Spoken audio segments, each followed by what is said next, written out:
Hello বন্ধুরা, শেখা spicy কুকিংয়ে তোমাদের সকল বন্ধুদেরকে স্বাগত জানাই। বন্ধুরা, আজকে আমি খুবই সুস্বাদু একটি রেসিপি নিয়ে চলে আসলাম। এমনিতেও আজকে যে ঠান্ডা পড়েছে তাতে একটু পকোড়া খেতে ভালোই লাগবে। তো আজকে আমি বানিয়ে নেব চিকেন পকোড়া, আর সেটিও হবে গন্ধরাজ লেবু পাতা দিয়ে। গন্ধরাজ লেবু পাতা দিয়ে চিকেন পকোড়াগুলো খেতে দুর্দান্ত স্বাদ হয়, আর খেতে সত্যি তোমরা বানিয়ে খেতে পারো, এতটাই টেস্টি রেসিপি এটা। তো আগে তো আমি অনেকবার চিকেন রেসিপি দিয়েছিলাম গন্ধরাজ লেবু পাতা দিয়ে। তো এবার কিন্তু আমি পকোড়াগুলো বানিয়ে দেখলাম, দুর্দান্ত স্বাদ হয়। তো এখানে দেখো চিকেন কিমাগুলো নিয়েছি। দেখো বন্ধুরা, এখানে পিসগুলো কিন্তু আমি বড় নিইনি, ছোট পিস নিয়েছি, মানে কিমা নিয়েছি। এই কিমা দিয়ে পকোড়াগুলো খেতে খুবই টেস্টি হয়। তো চলো এবার আমি কিমাগুলোতে একে একে মশলা দিতে থাকবো, তোমরা দেখতে থাকো। তো মশলাতে নিয়েছি ধনে গুঁড়ো, গোলমরিচ গুঁড়ো, স্বাদ অনুসারে লবণ, হলুদ, কাশ্মীরি রেড চিলি পাউডার, আর নিয়েছি ভাজা জিরে গুঁড়ো। জিরাটাকে ভেজে নিয়ে তারপরে গুঁড়ো করে নিয়েছি। সেই ভাজা জিরে গুঁড়োটা দিলে সেন্টটা খুব সুন্দর হবে। তো সবগুলো মশলা একসঙ্গে দিয়ে দিলাম। এবার দেখো আমি কি কি দিচ্ছি। এর সঙ্গে দিয়ে দিব কুচানো আদা, রসুন, কাঁচা লঙ্কা আর পেঁয়াজ। তো এগুলো একসঙ্গে দিয়ে দিলাম। এখানে বাটা মশলার থেকে না এই কুচানোটা দিলে বেশি ভালো হবে। তো একটা হাতা দিয়ে আমি মিশিয়ে নিচ্ছি। এখানে আরও উপকরণ দিব।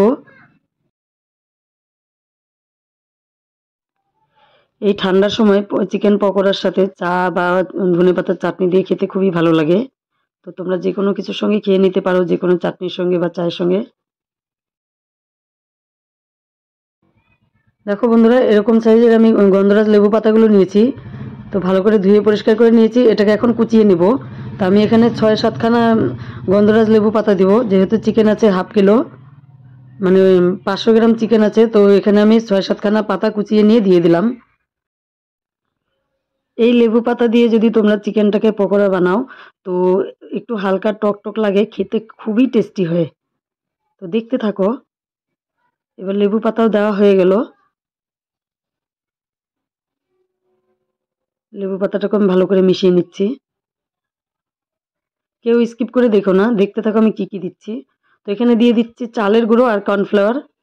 এগুলো এখন একসঙ্গে দিয়ে দেবো। কর্নফ্লাওয়ারটা একটু বেশি পরিমাণে নিয়েছি, তাতে মুচমুচে হবে।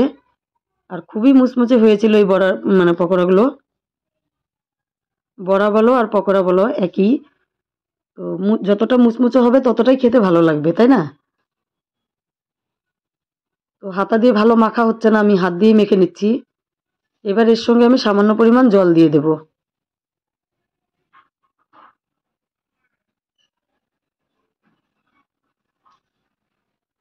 যেই পাত্রে আমি কর্নফ্লাওয়ার নিয়েছিলাম সেই পাত্রটা ধুয়েই আমি সামান্য পরিমাণ জল দিয়ে দিলাম।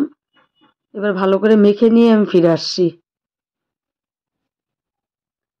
দেখো বন্ধুরা, খুব সুন্দর করে মেখে নেওয়া হয়ে গেছে। একটা ডো তৈরি করে নেওয়া হয়ে গেল। দেখো একদম শুকনো করে মেখেছি। এখানে কিন্তু মানে জল বেশি হলে চলবে না। তো এবার আমার হাতে সময় কম আছে, তাই আমি 30 মিনিটের জন্য ঢেকে রাখলাম। ফিরে আসলাম 30 মিনিট পর।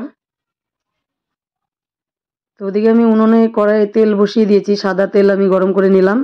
এবার এরকম গোল গোল শেপ দিয়ে আমি পকোড়াগুলো তেলে ছেড়ে দেব। আর কিমা দিয়ে এই পকোড়াটা বানাতে বেশি সুবিধে হয়। যদি চিকেনের পিসগুলো নাও তাহলে এরকম গোল গোল শেপ হবে না। শেপটাকে তোমরা অন্য অন্যভাবে দিতে পারো। তো আমার কাছে মনে হলো গোলটাই দেখতে ভালো লাগবে। তো আমি পকোড়াগুলো সব তেলে ছেড়ে দিচ্ছি, মানে যতটা দেওয়া যায় ততটাই আমি ছেড়ে দিচ্ছি।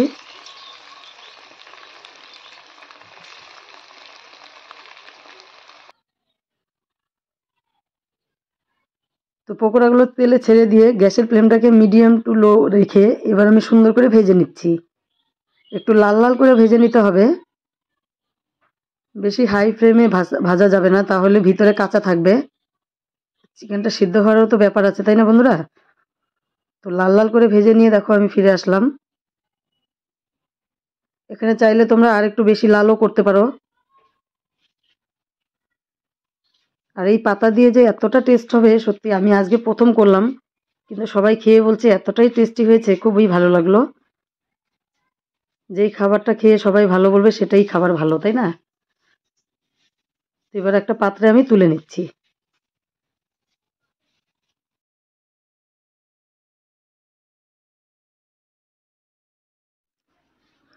বন্ধুরা একবার ভেজে নিয়ে নামিয়ে নিয়ে আমি আরেকবার দিয়ে ভেজে নিচ্ছি।